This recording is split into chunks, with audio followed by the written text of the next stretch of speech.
ঢ্যাঁড়স দিয়ে তো তরকারি ভাজি সবই খাওয়া হলো। আর যে কোনো আইটেম করা হয় না কেন ঢ্যাঁড়স দিয়ে সব আইটেমই খেতে খুবই মুখরোচক হয়।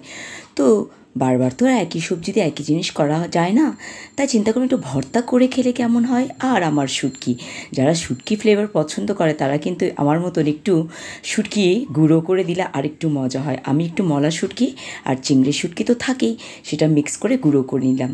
তারপরে ঢ্যাঁড়সটা সিদ্ধ করার পরে তার মধ্যে যেভাবে গতানুগতিক ভর্তা করা হয়, পেঁয়াজ, কাঁচামরিচ, শুকনো মরিচ, তারপরে কী বলে ওটাকে, ধনিয়া পাতা, এগুলো দিয়ে সুন্দরভাবে কুচি করে মিক্স করে নিলাম। আর এখানে বসিয়ে দিলাম সিদ্ধ, একটু বেশিক্ষণ সিদ্ধ না, যতটুকু কালারটা সুন্দর থাকে দেখতে। আমি কিন্তু কালারকে প্রায়োরিটি দিই, সবুজ থাকতে থাকতেই আমি নামিয়ে ফেলি।